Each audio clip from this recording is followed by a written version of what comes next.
There is one statement here. Sushupti does exist in your waking state. Normally in deep sleep, we don't know we are there. It's usual When thing.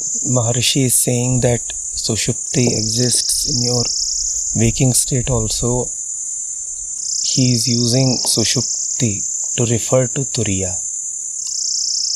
Classically, Sushupti is just another state of consciousness. So you have Jagrati, Swapna and Sushupti. Maharishi is defining Sushupti as the state in which the ego identification is totally lost. That state really is not Sushupti, that is Turiya. In Sushupti, as is the word commonly and classically used, in Sushupti there does remain a seed-like remnant identification with the person, the body. So it is said that when you are in the waking state, you are identified with the world. In the dream state, you are identified with the dream. And in Sushupti, you are still identified with some kind of primitive, basic, primordial darkness. But it is not as if you have gone beyond identification. That is the reason why a person in Sushupti will wake up if you call his name many times. Had he gone beyond identification, how would he have woken up?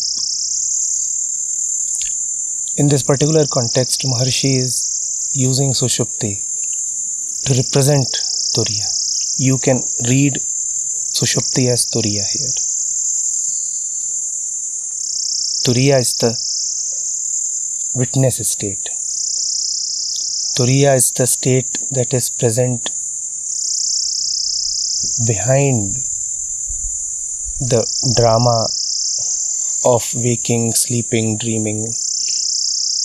You are waking, still you know that you are awake. You are sleeping, yet you know that you need to get up.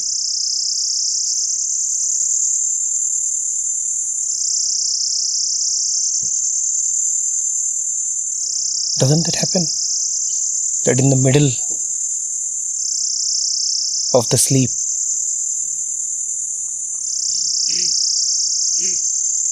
suddenly you wake up. Something important calls. Not from outside, but from within the mind. That call is not from Turiya.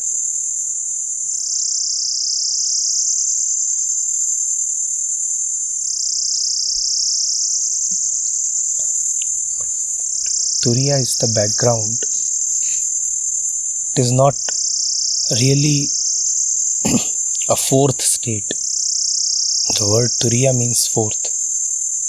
But it is not fourth in the same sense that these three are 1, 2 and 3.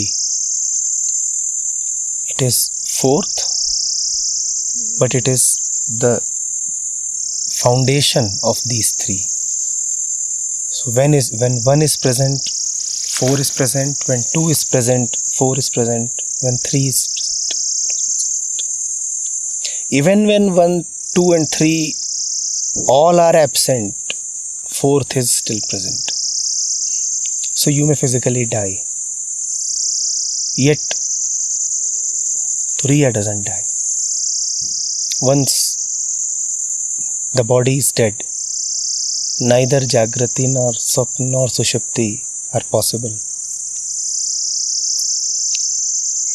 death does not affect Turiya, because it is not your Turiya.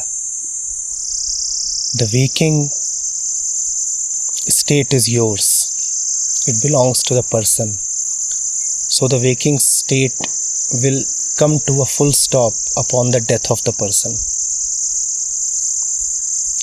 The dream too will come to a full stop upon the death of the person, because the dream belongs to the person. Turiya, the witness state, is not yours. It witnesses you. It is outside of you. So your birth and death do not touch it.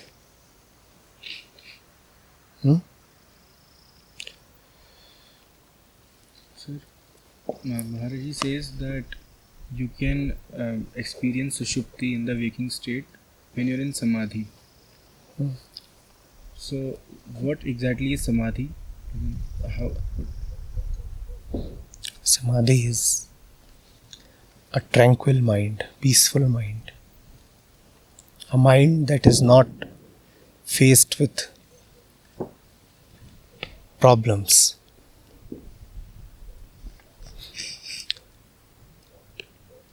A mind that is properly placed.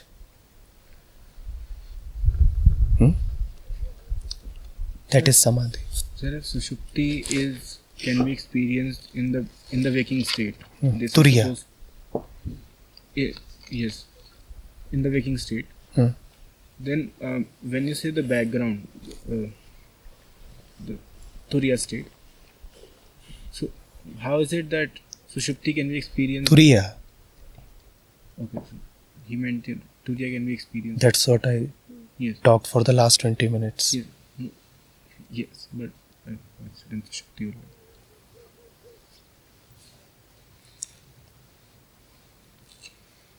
So I have one question regarding realization.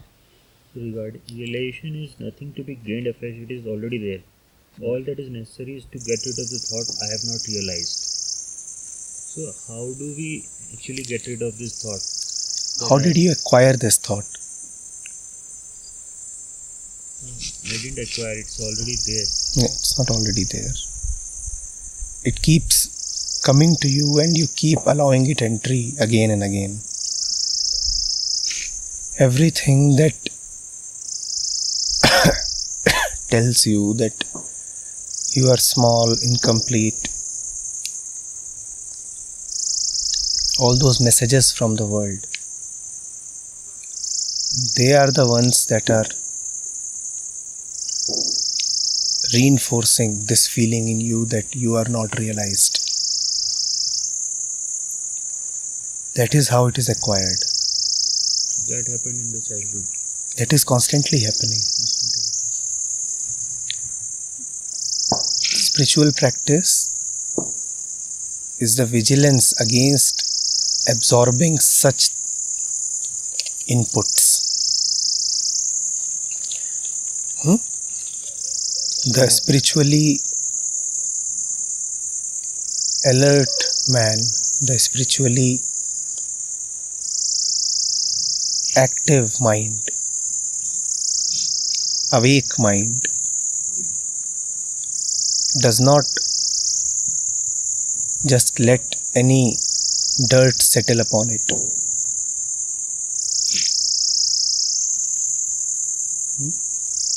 It sees that the world is trying to stain it with thoughts of such and such kind. It doesn't let them in.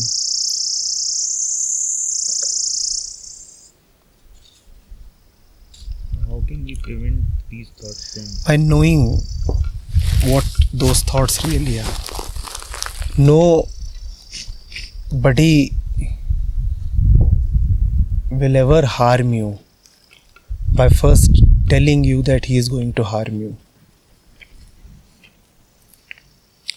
These thoughts that harm you so much, they enter your mind as well-wishers. So you have to be careful against well-wishers. when someone tells you that he is worried about you? What is he telling you? I'm worried about myself. What is he telling you? That he thinks that you are weak. Now, seemingly, this is a statement, a thought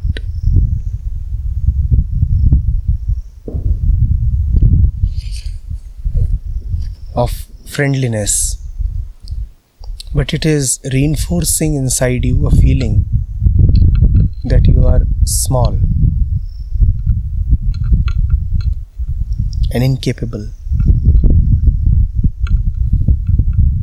When someone tells you that you should look after your future,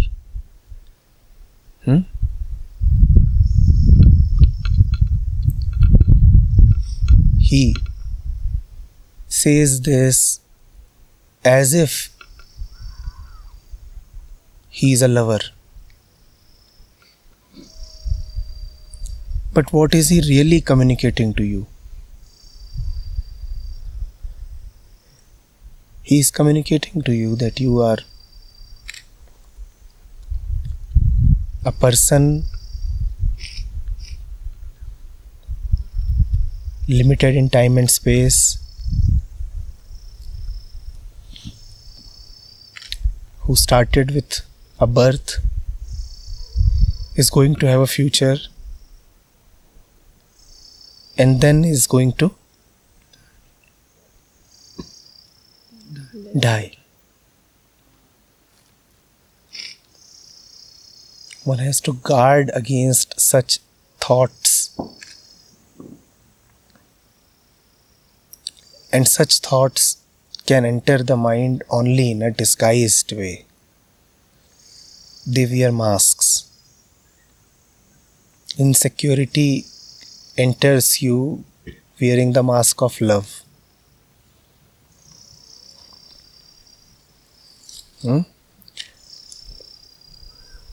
Fear enters you wearing the mask of care. Body centricity enters you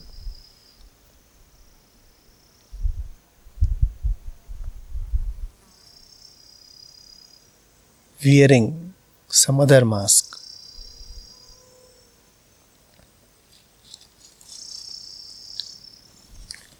Spiritual practice lies in seeing beyond the mask.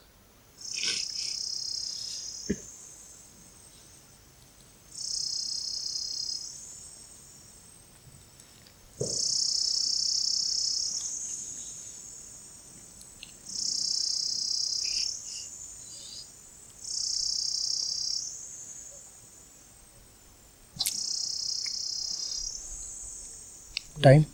So if somebody is concerned for someone, if let's say some loved one is getting addicted to some drugs or something, so he or she may not know that he or she is harming that other person by saying that he is worried for them.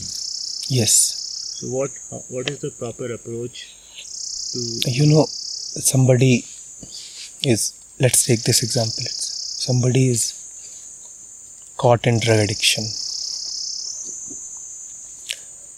One statement would be, if you remain caught, your health will deteriorate and you will die. Nobody will talk to you, you will be disrespected, you will become a delinquent.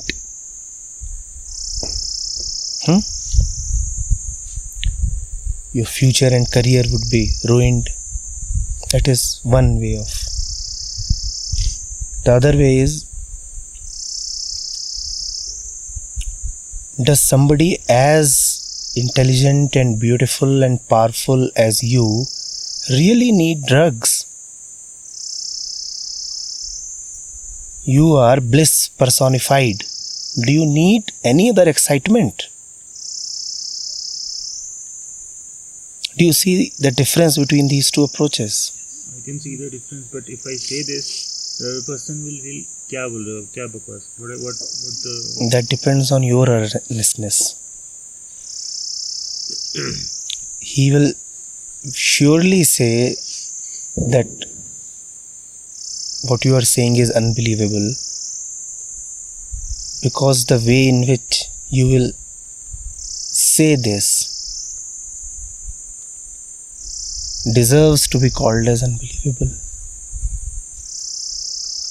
Statements coming out of deep faith are received in deep faith. Statements coming out of confusion and doubt are received with confusion and doubt. When you look at somebody and say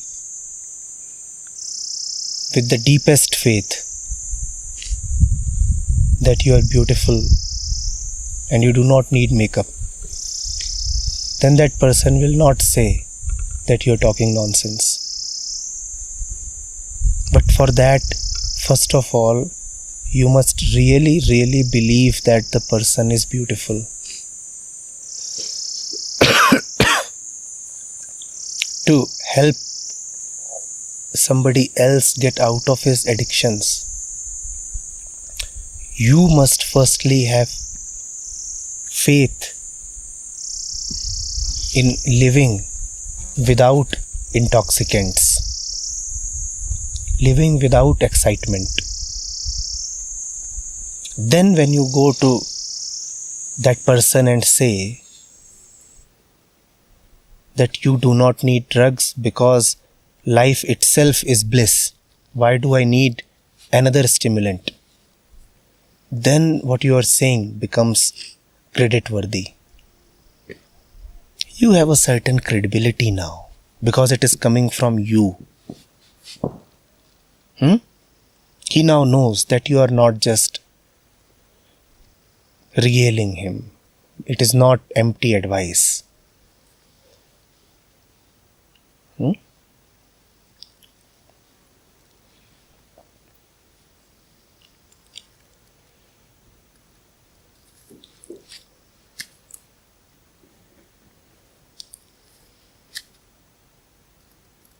Sir, it is not exactly related to the text we read, but recently I met my parents and I came to know that their ways, the way we interact, are totally violent. And whenever I am with them, there are certain moral obligations, but overall, what I see is if I am with them, there is irritation, and when I'm not with them, cool. The first time when I left my place, my parents' place, things were a bit difficult. I have to do a lot of things on my own, but I realized that things are much easier. Life is much easier. So I concluded that being with them, it is sort of violence. Then how to deal with all these things? Deal with what? If I interact with them, if at all I interact with them, then how should I interact with them, or should I stop interacting with them? Because currently I'm not in a state where I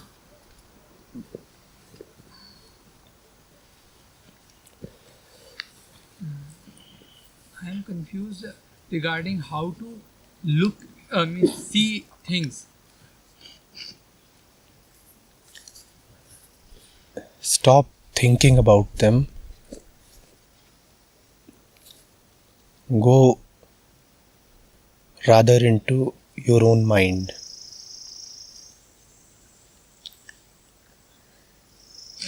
By thinking more about confusion, you will not come out of confusion. So give up that topic.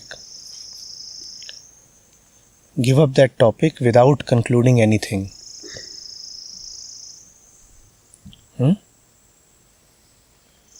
When once eyes are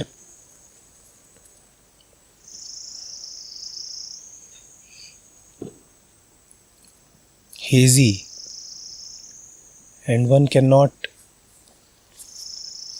differentiate between a tree and a pole, it is useless putting more energy in the debate. Rather forget the question. Forget the question for the while. Otherwise you will keep debating. Is it a man? Is it a bear? Is it a man? Is it a bear?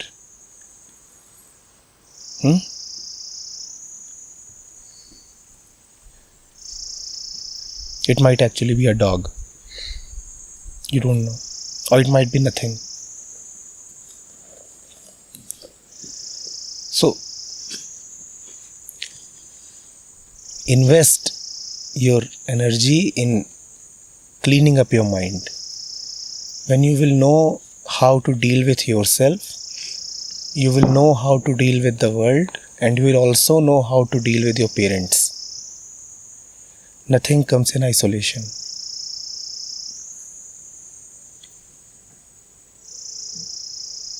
Hmm?